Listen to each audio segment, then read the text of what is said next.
The easiest way to go around door to door is just go out there today and go and talk to someone. But if you've got a business, go and walk into someone's business now, walk up to reception, walk out to someone, knock on their door.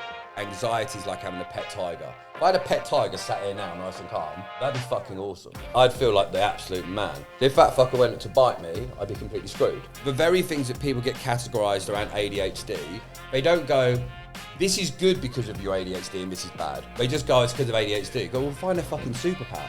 If you can learn to read a room, you can stay safe and make money. So just coming to what you actually do now, the sales side, the business, give us an overview. We help people that are shit at selling be better at selling. That's the 5-second window. This year we've done 9 gigs over 100 people. Biggest we've done so far is 1,000 people. Great. And every event I go to, I will get 20 to 30 people come up to go, you're David the sales agent, or you're that weird sales guy that does it, or whatever the descriptive purpose is going to be.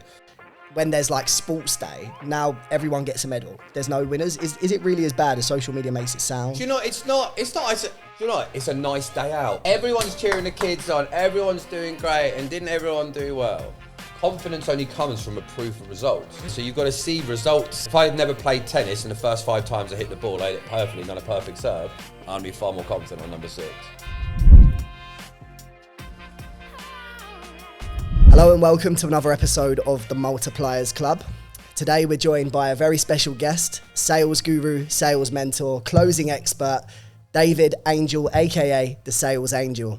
How are you, David? Thank you for coming through. Thanks for having me up here. It's good. Here. I'm enjoying it. We had a good little chat. I'm enjoying it. Yeah, we've done half a podcast already, as always. It happens though, right, with these podcasts. You just get chatting with stuff, and then eventually part of it gets published. Yeah, we always say we should start filming before we start the podcast because we just talk about so much interesting shit before the episode actually launches.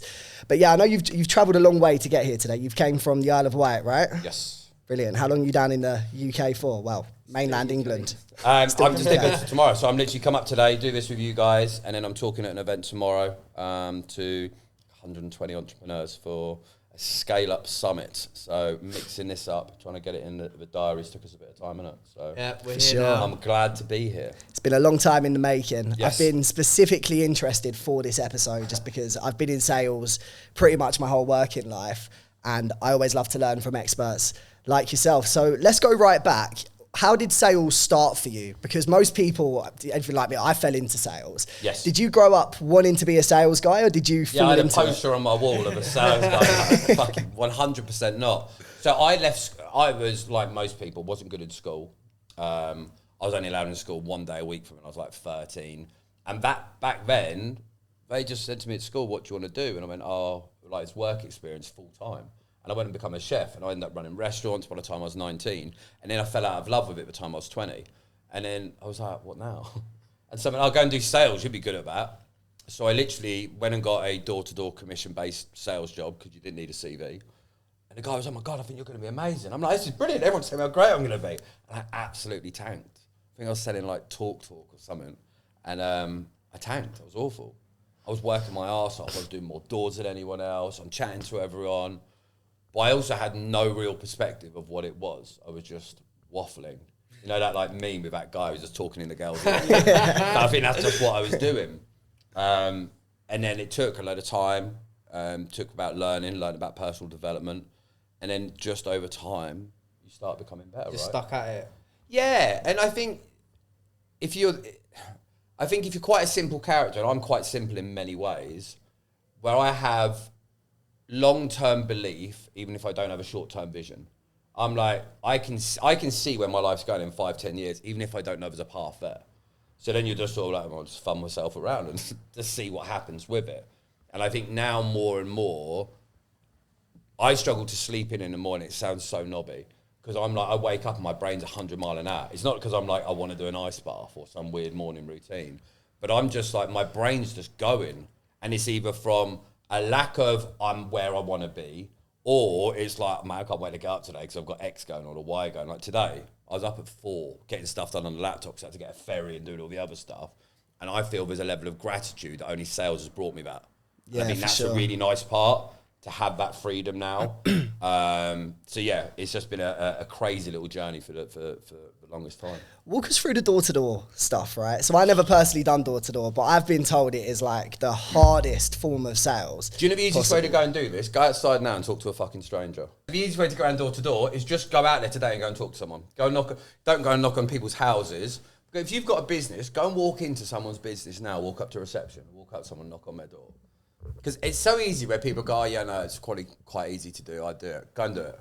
There's no barrier to entry. If you've got a marketing company, you've got a building company, whatever it is, go and walk into a builder's merchants, go and walk into a bathroom place, go wherever it is, go and walk in and say, I'd like to talk to the boss, and stand there and feel like an absolute chimp. Because there's nothing else. You're like, internally, you've got anxiety, you're freaking out, you don't know where to look. So different than just being on the phone, just sending a message. But it also develops rhino skin because there's no prep that you can do because you don't know who's going to open that door. You could get Gloria, who's in her dressing gown, who's drunk. I've been chased by people. I've had kids throw stones at us thinking we were Jehovah's Witnesses.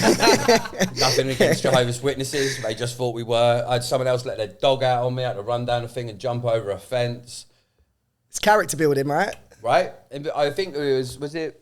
I can't remember who it was I was watching before. I think it was Alex Hormozy. And it was like, if you want someone to have character, you don't give them easy stuff.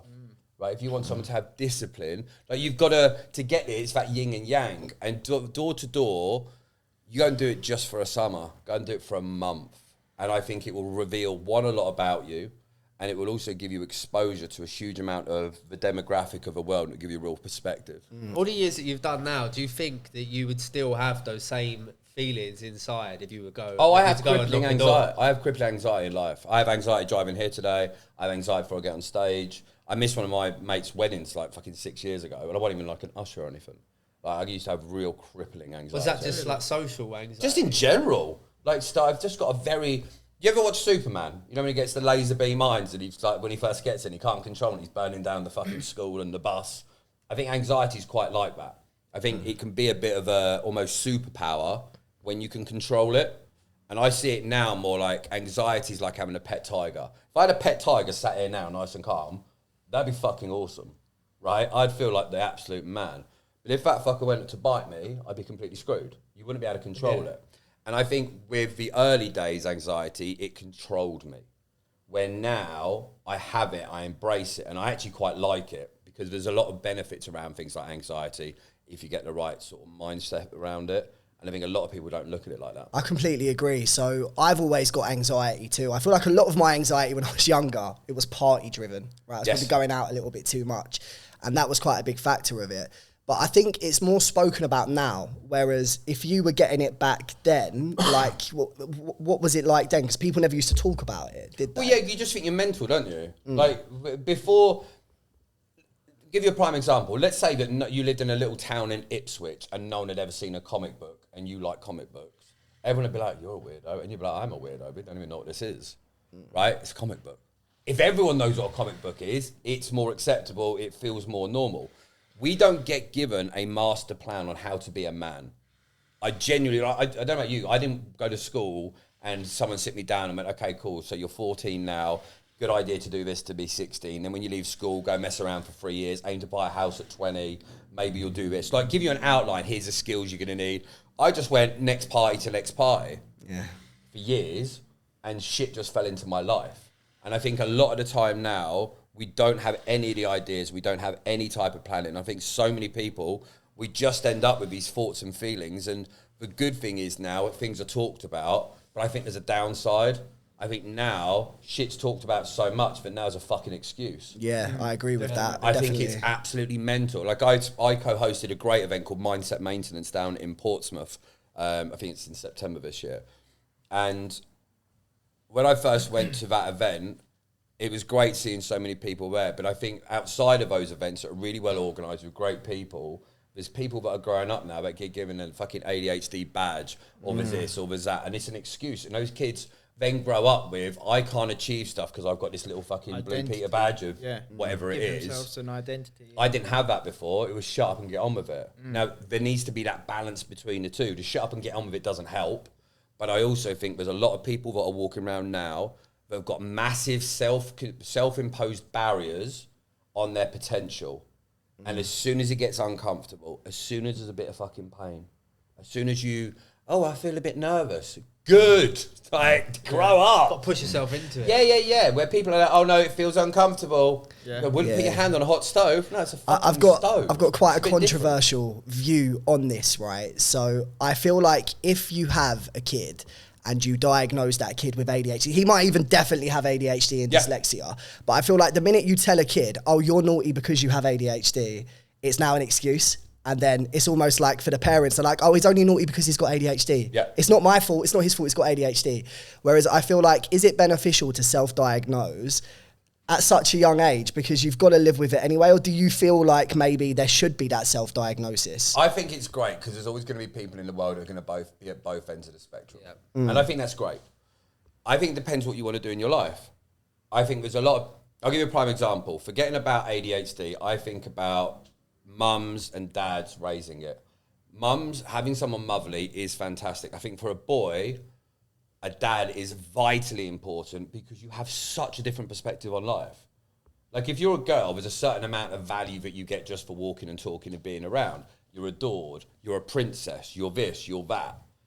With a kid, you go through that stage as a kid. When you become a teenager and you go spotty and you go weird and geeky and your voice suddenly changes, it's like you've morphed into some weird person, right? So it's like you've almost been reborn. And then everyone's like, well, just let him be. That's the point where people need guidance and instruction. And I think the very things that people get categorized around ADHD, they don't go, this is good because of your ADHD and this is bad. They just go, it's because of ADHD. Go, well, find a fucking superpower. Find the thing that's going to benefit him. I say my boy now, he's 10, he doesn't have ADHD. And if someone asks him to be checked, I'm not remotely bothered. I'm genuinely not, because and people can dislike me, I'm cool with it. But I also know my boy's made for the real world. And that's the mindset I have. He's not born for school. And I don't want you to peak in school. I do never want my kid to peak in school. We all know that person. Where they're still talking about, oh, do you remember when we did the XYZ championship when we were 15? And I scored a fucking overhead bicycle kick. And we won the gold. Like, that's where they peaked. I want my kids to develop to be great young adults, and I want them to have the foundations to grow. So if there's a stigma and if there's a barrier, I'm like, don't matter, growth mindset, you can learn. Something all good will How do you come try out and of it. implement some of these mindsets to your kids? Smack them about. I might try that. Do you know what I did? So years ago, I had a complete breakdown. I was addicted to drink, addicted to drugs, lost everything. And one of the hardest conversations I had to have, I had to sit my kids down, and I was like, the boat's going. We lived in a marina. There was a boat at the back of the house, 2-car garage, motorbikes, cars, big £1 million house. And I lost everything. And I had to sit my kids down because I was like, if I don't tell them, even if they don't remember it, they were young at the time, they're going to think when there's a problem and I have to say no, or we don't this or why that, they're going to internalize it's a problem for them. So I had to sit them down and go, right, you both are probably not going to understand this, but I've completely screwed up my life. But we're going to get it back. It's going to take a bit of time. So there's going to be some, no, we can't do that, but I need you to realise it's not now. But I also want you to realise and remember this stuff in years to come, that it doesn't matter how much you screw stuff up, you can come out. And I'm going to be an example of what the comeback's like, that Phoenix, right? So we had loads of points where it was like, for 2 years, didn't go on a holiday. And we get to the summer holidays, guys, remember, we're not going to be going on holiday this year. Don't you think there's going to be a magic surprise and suddenly it's Disneyland? But I want you to make sure that we're going to really enjoy it. So I would have those communications, and it's one of the things I always wish my dad had done with me. My dad always had to stiff up a lip, nothing's a problem. I never heard my mum and dad ever shout, and I'm like, you definitely had arguments. So I went through this life thinking a complete different perspective. My kids grow up, so if I'm on a call and I screw it up, I'll tell them. If I'm having a bad day, I tell them, right? If I have a go at my kid, I've shouted at my daughter recently because I caught her vaping. I'm fuming about it, grounded, all the other stuff. 2 days later when I calmed down, I was like, I'm still fuming, but I also took it too far. I shouted at you when I shouldn't have shouted at you. I shouted too much, and I'm sorry for that. Let me explain how I'm going to change, because I want my kids to see that change, because I'm on 4.0 version of me right now. This is 4.0, and it's going to be a 10.0 version of me. And each time, something's going to have to die for me to go. I'm going to have to leave something behind to that next stage. And I want my kids to see that.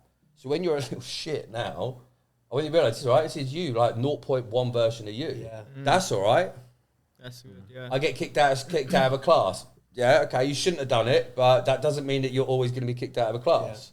Yeah. And so I want them to be like, okay, cool, what are we going to do this year? What are we going to let go of this year? I'm back kickboxing. I've lost 1.5 stone. Like, that's what I'm doing this year. What are you doing this year? I'm going to get back to doing netball. I'm going to go gym a bit more. I'm going to practice football a bit more. Cool. What are you going to let go of this year? I'm probably stop shouting at my teacher about. Great, that'd be really good. Right? So we're going through our seasons, and I'm leading the pack with those seasons, and I want them to then be comfortable to go and make mistakes, to screw stuff up, and then compose yourself when you make a mistake to take like the relevant action. I think that's really important.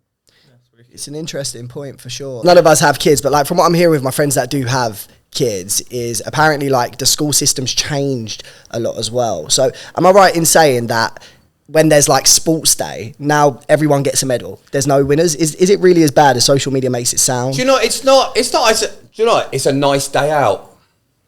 It's a nice day out. It's no competition. Everyone's cheering the kids on. Everyone's doing great. And didn't everyone do well? And that's lovely. But I don't think that makes for a good society. I agree. I'll give you a prime example. Imagine if I never shout at my kids.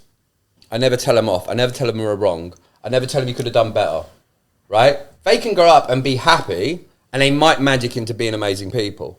But I also know for my boy, when my boy puts me in a headlock and I taught him a rear naked choke, and he's very good at it. I taught him how to punch, and he's got a really good punch. Right? Now, I have to teach him those things, because at some point he's going to have to defend his own house when he's an adult. If he's out of a girl and someone talks smack, he's going to want to like keep her safe. Part of it. But I also, on the flip side, have to teach him how to use those powers. The problem is now, it's like, oh no, just never get in a fight. Well, that's not a fucking answer. Yeah. It's not the real world, is it? No. Well, so I had an argument, I had a discussion, shall we say, with someone recently. And they were like, oh, your boy shoved my boy, along those types of lines. And I went, okay, cool. What did your kid do? Nothing. And I went, I called my boy over. What happened today? I said, like, you're not going to get shouted at, just tell me. And if I say that, he knows. Like, and I couldn't, it's annoying sometimes because I can't shout. And he went, I was at the ball, I was playing with my mates, and yesterday he wouldn't let us play with him, so I said the same thing, and then he took the ball, so I pushed him. I went, cool, what do you think about it? She goes, well, he shouldn't have pushed him. I went, your kid shouldn't try and take the ball off him. I said, whose ball was it? And Tate went, no, it's mine. I went, what, the blue one? He went, yeah. I went, so your kid tried to steal from my son. He's 100% entitled to push your kid. Problem solved. And the teacher went, oh no, I don't think that's the answer. I do. But I said to the teacher as well, I said, your job as a teacher is to help this class evolve. I don't have that responsibility. My responsibility is to make him become the best human. I don't really care about everyone else. I don't even have to like your kids. You have to like them all because you're a teacher. And you've got to give them all a sprinkle of love, and that's great. Do not have that responsibility. Yeah. So there's a difference behind it. So I think there's benefits to school, and there's certain things that are really important. I tell my kids, I more care about you evolving as a kid to come into it. And I also think you have to remember that you will have a differing opinion to people. And anyone who ever tells you that you can't have that opinion or opinion is wrong, look at that person and ask yourself, do you want to become that person? Because if you do that, do you know what I mean? If a chimpanzee comes out and starts telling a giraffe how to live his fucking life, and the giraffe starts trying to swing for the trees, you're going to have a pretty shitty time, isn't it? Yeah. Like, you're a fucking giraffe, be a giraffe. Yeah. And a lot of people out there are trying to change people, but aren't that way. It's literally, that's such an entrepreneur's mindset. Like, that's how I think. And so I look at it when I have kids, I have such a similar mindset. You know, Patrick Bet-David. He's such a good dad. He literally, the things he does with his kids is like, he says, books are currency. You can have anything. Yeah, I tried to implement them. It fucking did not work. Didn't work. No, but you've got things like you already said that you're trying to get your kid to go and talk to strangers and you're paying them, like that sort of stuff. But again, he's the GOAT. Like, he's great. I'm more than happy in my parenting. But there's levels to this shit. He's like in the World Cup of parenting. I'm quite happy in the Premier League. Yeah, like, there's a difference between. I'm cool being middle of the table in the parenting league. Comparing it to him. Yeah. I'm cool with it. I'm not trying to be out. I'm not trying to be like. I think what you're doing, getting your kid to approach strangers, is such an imperative skill in life. Because would you agree? Like, in my opinion, the best skill in life is communication, is sales, it is people skills. You don't necessarily have to be the smartest guy. If you can read it, if you can read a room. Here's what I think. If you can learn to read a room, it's one of my weaker skills. And it's something I consciously am trying to work on. If you can learn to read a room, you can stay safe and make money. Because if you can read a room and you walk in and you go, oh fuck, the energy in here is off, you're like, okay, this is probably in a room for me. You know, when you're in a club And suddenly that shift happens, and you got that mate who's still like, yeah, no, I'm having a good time. You're like, this is literally about to kick off. It's dying out. Right, so if you can learn to read a room, I think that's a massive skill. Yeah. And I think if you can learn to read body language, that's a great skill. And I think if you understand that communication is a learned trait, but you can get better in an instant, that's a good skill. I've hired a speaking coach recently, a guy called Richard Britannia. Go and check him out. He's amazing. And he's not talking me about anything to do with a speech. He gets me to work out my brain and how to process information and how to explain things differently. And if someone said, do you want to learn about speaking? I'd have been like, no. But actually what he's teaching me to do is to think differently about the way I process words. And I think if you get those types of things in there, then that's transferable to if you want to work in Audi as a shop worker, if you want to be an entrepreneur, if you want to be a fighter pilot. I think all of those skills are vitally important because that's going to change someone's opinion and state and help you in all areas. So you learned a lot of hard knocks through the door-to-door sales. Like, that's literally hard knocks. Yes. And where did you go, like, progress from there? Like, did you realise actually, because you said you started a lot of personal development stuff, that comes hand in hand, I suppose, with the sales. Yes. So I done a TEDx speech, I don't know, years ago. And my title to the talk was, if the exposure to information was enough to be successful, then librarians would rule the world, which I think is a great title. And librarians have every bit of information around them, and it's not enough. They're still working, nothing against librarians, you're working in a 20 grand, 30 grand a year job, surrounded by books, stamping people to take it in and out. It's probably digital, you're probably out of a job in 2 years. And that's exposure to the knowledge. When I first got into personal development, I was exposed to a huge amount, and I was taking droplets. Like, you know, how many fucking quotes do we have to see on a daily basis? Yeah. And we're so exposed to these quotes, but we don't actually think what they mean, and we don't action them to a high level. So although I was exposed to a lot of personal development and I was implementing some, I was cherry picking on the buffet of personal development what suited my mood of the day rather than what I actually needed, because I never made a decision who I wanted to become. And so then, to answer the question, I moved through from doing door-to-door, I did B2B, I did B2C, and I wanted to start trying different stuff because I had no idea what I wanted to do. So I was just at the stage of, like, just keep trying new things. You're just going from sales job to sales job? Yeah, different industries, doing different stuff. And then I got better at it. And then you end up with most sales jobs, you get quite good at selling, and then you'll become a team leader. And then you'll have a little team. And normally they don't give you any fucking training about it. They just ask you to look at people's KPIs and how many numbers they've called and give them a rah-rah.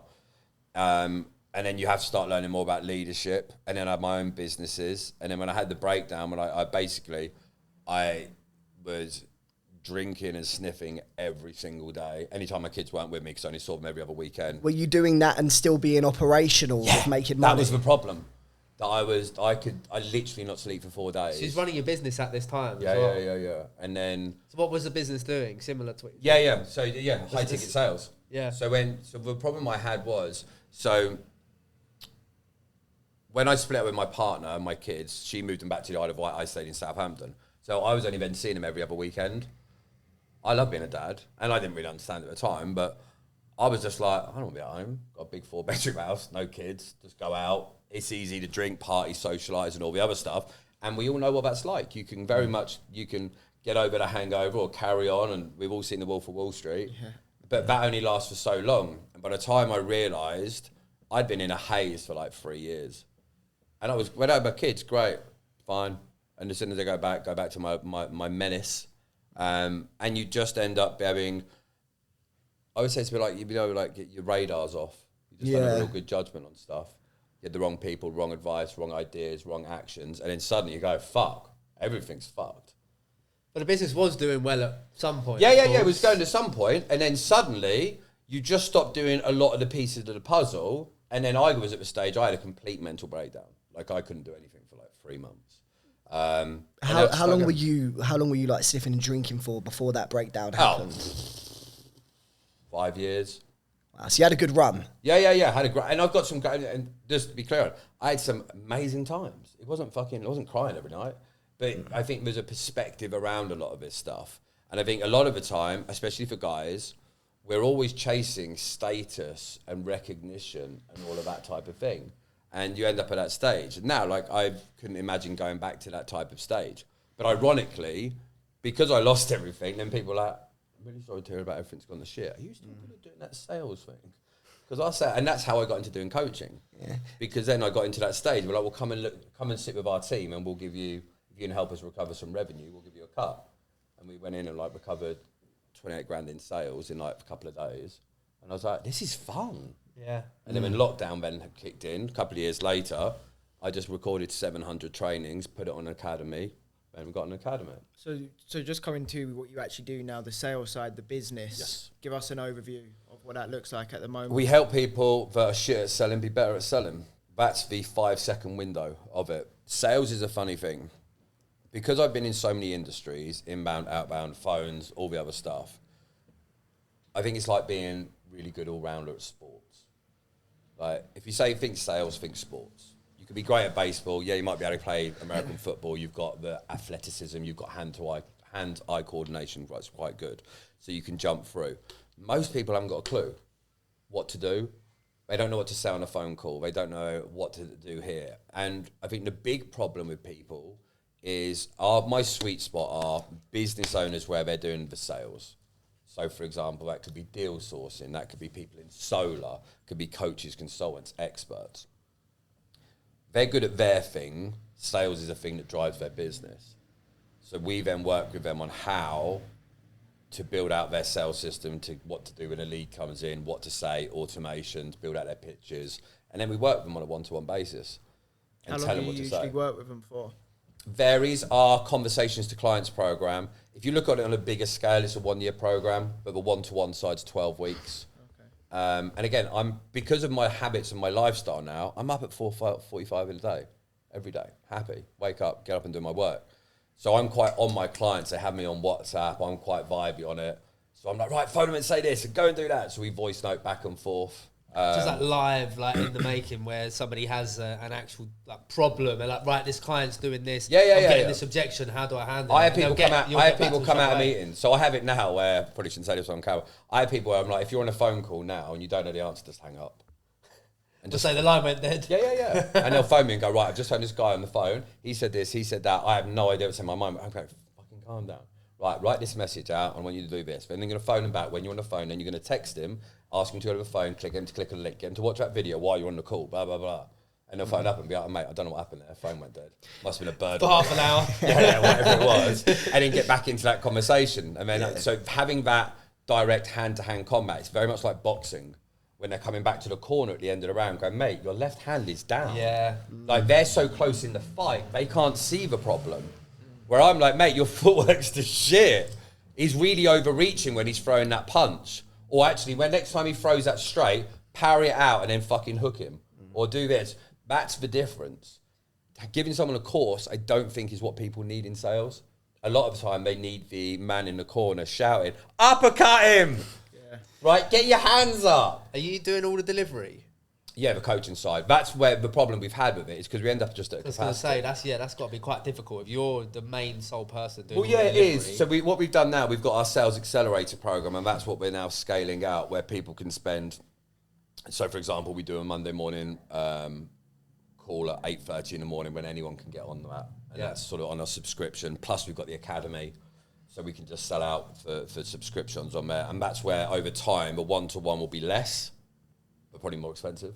And then we'll scale out the subscription side now for the Academy, because as much as I know how much value is in our one-to-one stuff, someone spending between 8 and 30 grand with us, yeah, I want to work with you. Of course I do, but there's only so much coaching you can do. Of course, yeah. But actually, if with our Sales Accelerator program, we can put 1,000 people on there and they can spend a few £100 a month, and they all get that Monday morning call, they get in the Academy, they get in the lessons. So that's now the one-to-one's been going well. That's the next step. The Academy's like an online course, is it? Yeah, in the same way that Grant Cardone had Cardone University, we've got like an app. And I built that out during lockdown. I literally, we were saying about voice notes earlier. I use an app called Otter AI. Have you heard of it? Oh, yeah. Yeah. So good. So it's a transcription app. So it's connected to all our Zoom calls. So like, for example, you could have it in the background on this podcast and it will pick up this whole thing and it will summarize it and create to-do lists. It like writes notes for you as well. Yeah. So at the end of it, it will say, don't forget to do this. And David said that and you said this and da-da-da-da-da. So we use that. So I use that on walks. So I'll go out and I would go for a walk, have otter, and I'll just talk to it, and I'm just talking out loud. And then at the end of that hour, it just goes. Written the book for you. wicked. Yeah. Note that one down. You should have it for your podcast. Have you used it? So what? I've been advised to use it. You can plug it into Zoom calls. You can plug as it well. into- So is it that just when it takes notes tells for you you. what to But say, so or when- it says like, oh, No, it more so like, well, it might do, but from my understanding, it like documents the conversation word for word. So it's like having a PA. Summary. Yeah, so it'll do it does a few things. One, it records the audio. Brilliant. Secondly, it will transcribe it. Thirdly, it will summarize who said what. Then it can create to-do lists. But when you're on a Zoom call, for example, you can log, say you come in 15 minutes in and we've all been chatting, it will say, hey, welcome to the Zoom. Do you want me to summarize what's been said so far? Yeah, that's so clever. So if I'm out on walks, It's like £9 a month. if I'm out on walks and I've got ideas or I'm thinking of content ideas or business, I can just be talking to it and then it will just note it. That's literally what I do. So I'm in the middle of writing a book at the moment. Oh, nice. And I've done 19,000 words in 12 days. Because whenever I go for a walk in the morning, I created a category, what I want it to be, what the problems that people, the readers are getting, how I want to help them, what journey I want to get them over. And I would go for a walk and I would just go through it. And sometimes I'm just thinking ideas and bullet points. Because I'm just talking out loud, and then at the end, I look like an absolute lunatic probably doing it. But then at the end of that walk, I press it, go for a shower, come down, sit down for 20 minutes, read through, and it's summarised it all. And I'm like, cool, now I'm going to copy that into a separate document, and then I'll go through each category and I'll add a bit and type it out a bit more.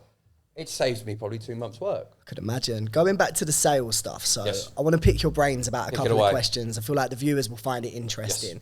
A lot of people have approached me in the past and say, Sam, I want to sell, but I can't sell. I'm bad at sales, right? Do you believe that people are natural born salespeople? Do you feel like introverted individuals can become salespeople as well? What's your take on that? Everyone has shit their pants and had to wear a nappy in their life. No one was born the ability to talk. Most of us, we can't even use our eyes. Everything's learned. I think there's people that are 16 where you go, they're naturally gifted. They aren't. They just developed communication skills earlier in their life. And I think a lot of people have that stigma, I can't do that because they have the echoes around their family. My uncle tells it, like their mum says it, everyone's like, Limited beliefs. Yeah, so they do. They have that cap. Where actually what you need to be able to do is how much time have you actually spent trying to learn it? Yeah. And I think that's the big difference. So I said to someone the other day, I don't really want to be that sales guy. Like, I don't want to be that icky guy. I don't want to be that car salesman. Who said you were going to fucking be that person? Like, why would you? And they were like, but that's what I think about sales. Great. That's your perception. Yeah, if I think of a cake, you're probably going to think of a different cake than I am. Right? Now, there's different standards of cake. If we think about a steak, right? We've all had a crap steak at some point. Some people would have that one steak and go, steak's not for me, it's terrible. But I'd go and have a bad steak and go, yeah, that wasn't that good, but I'll try it again. And then suddenly I'll go to Hawksmoor Grill and I'm like, God, this thing's amazing. It's really important for a lot of people now to realise, forget the word sales and think about what it is. Sales is change. Like I always say, it's about becoming a change maker. You're actually getting people to have one opinion and you're showing them a different way and a different path. That's a bit easier to get around our head than sales. And actually, people are only going to get through new beliefs and change of ideas from evidence. And actually, you get to stage, you go, okay, cool, well, how can I provide evidence? Well, I can have a conversation. I'd find a bit more about you, and I talk on ideas, and we talk about hypotheticals. So to answer the question, I don't think people are born. I think they develop faster. And I think a lot of people really overcomplicate. I reckon there's probably 5 things I could say on this podcast that make anyone in sales their life easier. But most people out there, they're looking for the roundhouse kicks. They're not looking for simple. They want to do the fucking Jordan Belfort. Hey, I've got a great idea that's just come across our desk. 2 minutes, I'd love to tell you about it. Right? Yeah, cool. If you were in the 1980s, you'd be a rock star.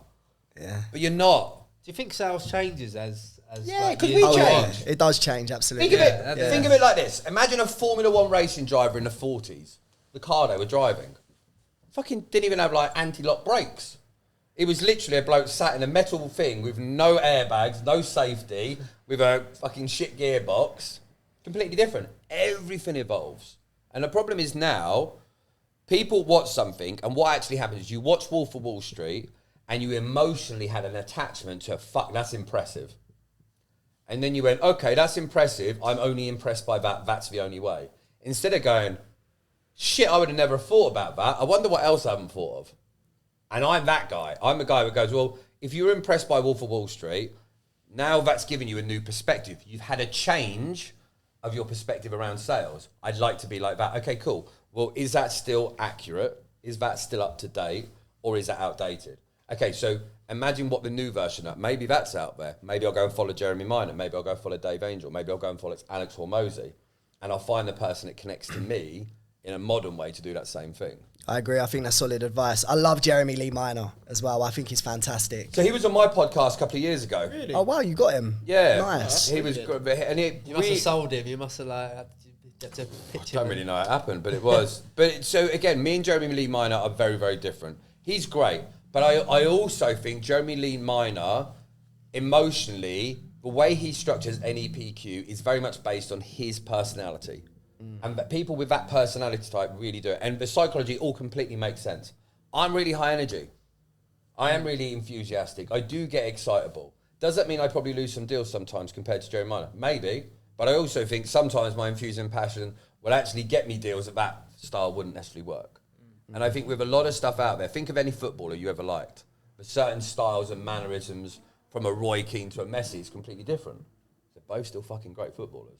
And it's not an either or. It's picking up the skills that you'll take and you'll use effectively based on the way you are to evolve into being an expert. It's a really valid point, and I'd be interested to get your take on this as well, actually. Go on. So we know that sales changes, right? Yes. Over the years, it adapts.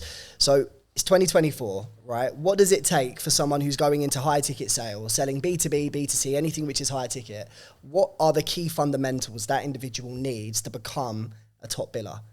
I think for most people out there, you've got to be able to get a vision from in your head into someone else's head. I think that's one of the first things. Telling isn't selling. And I think you've got to get into someone's mind before you're going to get into their heart and get into their wallet. And actually, you need to be able to say stuff in a way that gets them to sell themselves on the idea. If I'm like, you change, you're like, fuck off. I always think of these two things, about reducing resistance and increasing flow. If you do two things in sales, you're either increasing or reducing resistance, you're increasing or reducing flow. And the goal is to reduce resistance, increase flow. What do you mean by flow? Like in the momentum in the conversation. You ever had a night out where you went out for a couple of beers and suddenly you're like, fuck, it's 2 a.m. You're in a complete flow in the moment, like everything was just da. There was nothing, there wasn't like, you got a parking ticket or there was a queue at the bar. Every time you went to the bar, it was just fucking clear and you got your drink and they poured it perfectly. And then that girl smiled at you and he walked here and then the guy let you in and the bouncer recognised you and flew. And it was just that continuous flow. And then other times you go out, what happens? Nah, mate, you ain't coming in with those fucking jeans. You're that fucking dickhead. I hate you. That bird calls you. Some trollop says and moan at you for something else. Suddenly, resistance is everywhere. And the flow gets reduced. And what you're trying to do in the sales process is help that person that you're talking to have reduced resistance and increased flow. And with yourself, to make sure that what you're doing is reducing resistance and increasing the flow. Because if we can keep momentum, it's far easier. You have to push a car. Like that first bit's the hardest bit. Once the momentum is going, it can almost feel easy. And if you can get in a stage where you're flowing well and you're not adding resistance to yourself, and the person talking to you has a low level of resistance and a good increase of flow, and you're asking things, it's always just giving that little extra push, that little bit here and a little bit more momentum, that's where the conversation wants to be. So I think for people in high ticket sales, is how quick can you reduce that resistance, how quick you can get flow and momentum and keep that going, but knowing when to transition that into making a decision. Where a lot of people, what they do is they get good flow and get the call and it goes, great, so I'm going to think about this, thanks for your time, we'll see you later. And we're like, fuck. And they've gone off. It's the difference between closing and just sort of almost selling the product service to them, but they're not actually being able to close the deal and get it over the line. It's I think there's a perspective shift to this as well, around closing. So a lot of people out there, so we can all talk about stuff. And the old school closing was get them to say yes 50 times, blah, blah, blah. And put them in a place where they're almost embarrassed to not go ahead. You still get the deal. Fine. I think with the new way of doing it, you're getting to the stage where you've got them to aggravate their own itch so much where staying the same isn't a fucking choice. Think, you were saying earlier about the street lights. Was that on camera we said that or not? Yeah, that wasn't it? I think it was before. Okay, cool. So for the people at home, we're saying instead of being at A, trying to get through our product, what we want to do is think of it as a road and then street lights all the way through. And the goal is, instead of just trying to get you from here to here, just get them to the next street light with the lowest level of resistance, most amount of flow to get through. The problem that most people see, that they get them to a certain stage and they can't get them past it. What we've got to do in the modern way of selling is get them to a stage where they look back on that path and they've come so far, they're like, fuck, there's only 2 more streetlights to go. If I want to go back, I've got to go back 8. That's more painful. And when it's more painful to stay the same or to go back, people will move forward. I like to be at the stage, and I say this to people all the time on call, 2 things are going to happen. You're either going to buy with me today and in 8 weeks' time, and I'll tell them what the date's going to be. 8 weeks' time, you're going to look down and be really proud of yourself, of overcoming all these hurdles, your business doing, you've got these results, or you're going to be like, shit, I'm in exactly the same place. Which one do you want it to be? And well, I don't want it to be the same. Okay, cool. What do we need to do to make it happen? And I will keep talking about that date, whatever that date's going to be for the plan. And people start looking at it and go, shit, I don't want to be at 8 weeks' time and be in the same place. And we start talking about things. Okay, cool. Where were you 8 weeks ago? I don't know. Let's think about it. I get people talking about the calendar. Where were you 8 weeks ago? You were probably on holiday. Right? I was actually. and I'll start talking to you about stuff. And I go, okay, cool. Just be completely frank with me. 8 weeks ago, was this a problem? Yes. Okay, 8 months ago was a problem? Yes. So you tell me, if we don't do anything today, is this still going to be a problem? Yes. Do you want the problem? Well, no. Do you want to do anything about it? Well, yes. What are you prepared to do? Like having that conversation where we're getting them to, like we said about pushing the car, you're sort of trying to turn the engine to get a little bit of fire into it. And then once you get that fire in it, the engine's running itself a bit more. And that's when people start going on a bit Selling of a tangent. themselves then. Yeah. So like, you ever had that with a car? It just won't fucking start. A lot of that's in sales where you're trying to activate, you're trying to get the spark to catch on the fuel, so then it'll get a bit of momentum. And now you've got the momentum, now you can help them to keep that, and then it's get them to rev their own engine a little bit, and then people get excited, and then you'll hear a change. Just staying on that for a moment, I find that fascinating, right? Because there's conflicting advice in sales. Yes. And I think from where it used to be the one call close, paramount. If they don't buy, they die, or whatever you want to say, right? But now, is the one call close important, or can you do, and I don't mean the intro, right? So you have the intro call, you're on the demo. Do you feel like you have to close on that initial I think call? about your product, your service, what they know about you, and the whole 9 yards. So for example, we'll talk about 1 call close, 2 call close, 3 call close. 1 call close, lead come in, I would say it's a bit like monkey see, monkey do. Lead come in, person have phone call, ask for money, sell them product. That's your 1 call. Your 2 call close is lead comes in, conversation, qualification, set up the next steps, then you're getting on to pitch presentation. And then you've got a 3 call close, which is the same thing, and there might be a quote, a proposal, or something goes out. Depends on what you're doing as a lead cycle. Depends who you're selling to. So there's so many variables. If you're selling to a solopreneur I've got a guy at the moment, great guy, Jesse, and he's in the solar space. He's doing all the selling. And they get leads come in, phone call, face-to-face. He'll often sell in the room. Like that's the main goal because they're there. It's great. We've got a brilliant pitch. Bring 28 grand's worth of revenue inside of literally like an hour's work. Great. Other businesses that are out there, if they have only come from a paid ad, it wasn't a retargeting ad, they don't really know you, it's harder. They haven't had exposure. Imagine if I've seen you outside here and we've walked past each other every day for a year outside Tesco's, but we've never spoke. I'm still feel like I know you better, so 1 call close would be easier, right? That's social media. If I've seen you every day for a year on social media. That's what I say. There's a lot of businesses, I think, I was going to ask this around, there's a marketing problem, not necessarily just a sales problem. And Both, yeah. Exposure problem as well. Alex Amosi actually said this. I saw a video just yesterday or the day before where he said for local businesses, he actually thinks the win in social media is not to convert to bring new clients, but to convert more clients through. Because if you now come across me by word of mouth or whatever, but then you will naturally go to my social media and you see my face and you see constant videos and you might follow me for a month, it's going to make the sales so much easier or so much more likely to go ahead. There was a guy before I was watching, and do you ever see that like Save My Restaurant thing they used to do in America, or Save My Bar? Some big guy, really loud. He was talking about it. And he's like, the goal is to know the data behind it. And he's like, we know that if you've been to a restaurant more than the stats, this is inaccurate, say 3.4 times. So you've got to get them to get the 4th visit. You get them to a 4th visit, they'll come to you for the next 2 years at least. So what instead of just trying to get people in, you've got to get them come back 4 times. So the first time people will come in, they'd go over, wait till you come over to my table, and you'd be like, oh, have you been here before? No, great, so you give me a blue napkin. Everyone knows it's your first visit. So they put that down. Whoever cleared your plate at the end, go, listen, have you been here before? Oh, no, you haven't been here before. Next time you come in, try the cheesecake. it's probably the best cheesecake we've ever had. Next time you're going to come in, we're going to order fucking cheesecake. So when people come in, first time here, no, we come in before. Someone said about the cheesecake. Brilliant, so you know you get a red napkin. Next person, they don't. The next, if you ever had our chicken wings, you need to da-da-da-da-da-da. By a simple thing of changing that coloured napkin and understanding the buying process, people are invested into that more, and you've just got to get to that fourth step. So to go back to what matters about the stage, how do they like to buy? What are the barriers for resistance and flow? And what are the next steps? How many people are involved in the decision? What's their pain point?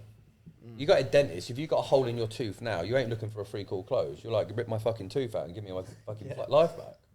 A lot of people don't have that. A lot of people have got a little bit of numbness, and it's a bit frustrating, and they'll put up with it for a month until it gets painful. So how effective is, obviously, going back to social media stuff you're just talking about, how effective has that been for your business? Because you kind of blew up quite a bit on TikTok. So have you been able to sort of convert a lot of leads, or do you feel like it's just the recognition that's helped? It's helped on both. It's helped on both. It's helped for speaking. This year we've done 9 gigs over 100 people.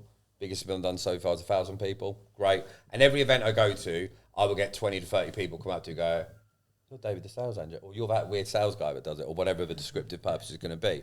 So on that side, it's great exposure. I think it's a great long-term play, but we also generate leads. It's interesting that we get, and again, because of our offer, we're not trying to bring in 1,000 clients. So by me putting out content, and if every time, so this is the way I look at it. Let's say that you three have all got your business. You're building, marketing, yours is travel. So imagine every day when you're tired and frustrated, what do? You go on your phone. So if every day when you've just had a mare with a client and you know you've got to call them back later, and I pop up with my divvy face doing a call, and it either motivates you, inspires or teaches you, and you go off and do that, and you go, fuckers, just help me get a deal. How much more likely are you to work with me in the future? Way more likely. Right. And I say about social media, it's more like farming. You're planting seeds and you're nurturing those seeds. And I'm up on your fucking field every single day.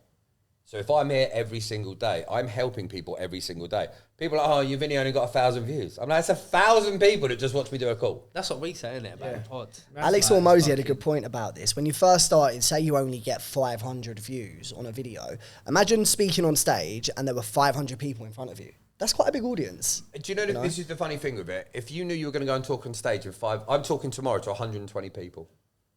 Right, I've got a pitch, and I've got a slide deck, and I've got this, and I've got that, and I've really thought it through. I pick up the phone today. I was on a ferry. No, post. Didn't even think about it. Same as this. This will get, well, hopefully a lot more, but at least 20 million. Yeah, this will get a couple of 100 to 300, hopefully, between the thing, and we don't get nervous. We don't think about it. We say whatever the fuck we want. If you said tomorrow you're speaking in front of 200-300 people. Squeaky bum time, man. Yeah, but this is the interesting thing with this as well, is we don't give ourselves credit for the skills that we've got. Can you talk in front of 300 people? 100%. Yeah. You just haven't done it. And practice, innit? Confidence only comes from a proof of results, right? So you've got to see results. I tried it, I did it. If I had never played tennis and the first 5 times I hit the ball, I hit it perfectly, done a perfect serve, I'd be far more confident on number 6. And a lot of the time out there with all this stuff, social media is so good because it gets to the sharp. We said about my Samuel L. Jackson theory, right? But he's only cool because he doesn't tell us he's cool. The reason we do our sales calls is I don't want to say, I'm really good at sales, you should listen to me. I want you to watch my videos, and if you say, that guy's fucking good, or, God, if my sales team was like that, or, oh my God, if I could close deals like that, I'm in your head a little bit. And if I keep turning up and staying in your head, by the time we get to a call, so much easier to do a 1-call close. Because if we get on the phone, or now my guy gets on the phone, and he'll be like, how long have you been watching Dave's content? I haven't watched any. He will then immediately think this is going to be a 2-call close. Until we've got evidence to prove it otherwise. Makes a lot of sense. Because he'll pre-frame that. You know, go, okay, cool. So if you've been watching loads of Dave content and you were like an avid fan, you've watched his videos and he's helped you make a deal without being there, we'd probably make a recommendation today. But as not, would it make sense instead if we have a quick 5-minute chat, you tell me about your business, and then we can go from there? Would that help? Great. And it gives us an out to then set a next step where we'd send them a video for a 2-call close instead. Do you think, I don't know if it's just because we all have a big interest in sales, but do you find a lot of people are very, like, they scrutinise every little detail, they want to listen to you and be very resistant to bringing someone on board around the sales side of things? So I think there's a couple of areas, couple of points. One, if we were sat in a room now, imagine 100 of the top chefs in the world all sat outside fucking Buckingham Palace having a dinner. Everyone is going to scrutinise and judge the dish that they're served. Right? We would expect that. That's normal. That pressure is going to make that chef do what? Really do his absolute best. The standards are going to be the highest it can be. Or you melt because you're going to have to serve 100 people. If you melt, you probably shouldn't be cooking for those people. Now, does it mean it's not difficult? No, of course it's difficult. Does it mean it's annoying? Yes. But it's also getting the perspective, every bit of information. If you spoke in Chinese now and called me a cunt, I wouldn't know because I can't talk Chinese, right? But imagine if a Spanish senorita came in and was effing and jeffing at you, but with that wonderful accent, you'd be like, God, she's lovely. I love her. You wouldn't know, would you? Because of the tone, not the words. The problem is that we take these words in too much. The sales world's funny because you get people that have got the teenage mentality of, you remember you were a teenager and you thought like you knew everything. Yes. There's that after a year of sales, because you didn't know sales, you could never imagine being good at sales. Now you've got some results. Now you think you're the same as the heavyweight champion of the world. Whereas a lot of people out there aren't. So you've got to find the people that are humble enough to want to be coached. Think of it like boxing. How quick can you learn all the punches in boxing? Probably like 3 minutes. Doesn't mean you're good at them. Now, you might be great at knocking them out. But if you think about someone who's a local champion, he could be an absolute beast of a boxer. Doesn't mean he's going to be heavyweight champion of the world. Right? Because there's a lot of other pieces to the puzzle that come in. There's also those 1% incremental gains on all those areas that happen. And I think a lot of the time in and around sales, there's a lot of people that go, I know it all, brilliant, even though my results suck. My job isn't to convince you that your results suck. If you're on a call with us, our job is to make sure we're getting the right people on calls. So I'd rather have less calls, but the people we're getting on are coachable.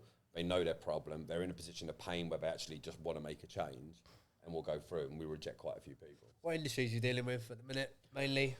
Quite a lot. All sorts. Yeah. We're going to be narrowing it down Your more and person's more. niche though, right? But just your industry is quite broad. Yeah, so for example, No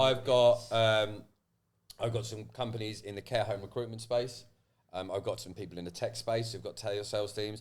I've got a company that does real world training around anything from health and safety and first aid. I've got a team of 4. I've got life coaches. I've got speaking coaches. I've got people in solar panel industries. So it's really broad, but the methodology is normally the same. My big theory is if you've got too many leads and you don't know how to convert them, I'll help. Home improvement space, it's just like one of the home improvement ones, they were doing from lead in to a qualified, like sat appointment, 15 to 20% conversion. We got them to like an 85% conversion. You don't have to do anything else. They're like, that's great. Brilliant. Results are there. Yeah, so that's the whole point. But now we're getting stage, like we said earlier, going from one to one to one to many. It's niching down. So instead of now helping as much with lead gen and other areas, we're going to focus more on people that sell on the phone or face-to-face over typically a 1 or 2 call strategy with an offer that's over $2.5 grand, where you've got leads, you know you could get better at it, but you eventually want to get out of the sales process because then we'll build the system and then help replace you in it as well. So how's the business sort of, I know you mentioned earlier about the academy. So is that what you're looking to plan, like to scale the business? Well, yeah, we're setting it up now where I want to impact more people. And it's great doing the higher ticketed price stuff. But I think also you're asking for people to have a lot of commitment to go, I'm going to spend 12 grand with you. As much as 12 grand isn't a lot of money if you're going to make 10. It is when you're about to hand over 12 grand. Yeah. Right? It is. When you're not seeing the return yet, like Yeah. it's hard. So Definitely. actually, what we want to be able to do is we want to go out. So we're going to set it up with the academy, with the Sales Accelerator program, which is for live weekly, and the academy. We're working out at the moment where we're going to do something that it'll be like pay £1 for the first 2-week session and then really get thousands of people onto that call, really impact them, and with the goal of helping you close a deal based on that free training. Yeah, I love that. And then if I can help you make that money, and we're also testing out a rev share option now. So we're going to test the £1 for the first 2 weeks. And then with our bigger program, we're going to do a group type version where instead of spending 4 payments of £3 grand, for example, you'll pay like 950 quid to get started, which is so easy. And you'll pay that monthly over the year. You commit to the year, but we'll make 9 grand more overall. So you'll pay us 19 grand in total, but only if we're getting you the rev. because then it's easier. Spend 950 quid today. It's far easier to put on a card than £3,000. Financially, you could afford both, but it's easier to pull that card out. Mental block, yeah. Yeah. And also, you're like, well, that guy's going to make money when I make money, so he's going to tell me the right shit, so I'm going to action. Yeah. And so then we can actually scale our one-to-one program out. Rather than trying to get more people on it, we're charging you more. But we've lowered the threshold to make it easier, because actually, if I'm going to make you a shit ton of money, you don't mind giving me more off the back end. And so then we'll be at the stage, we'll stick to having like 18 clients at one point, but 18 clients at 12 grand is far easier. At 19 grand over 12 grand is far easier. Plus then we have our academy and then a handful of clients to do our Batman service, which is like our 50 grand a year program. It's good. And then we can just keep scaling that out. And then eventually if we get the academy, the plan will be with the academy to get that up to sort of 1,000 members spending 197 quid a month. And then because our academy works for sales teams as well, we could bolt in a team of like 10 people. And they imagine my academy's the world, you'd have your own country inside of that world. And so you could have 10 users in there and you might spend 800 quid a month. And that's a recurring revenue and you could have that 2-3-year contracts. So loads of cool stuff. Nice. How can people find you on social media? We'll put your tags on the episode. Yeah. David the Sales Angel. If you've not seen him already. Yes. David the Sales Angel on, I think it's every social now. Or you just go to tusta.co.uk for the Ultimate Sales Training Academy. Amazing. Thanks, guys. Thank you so much for coming through, mate. It's been awesome.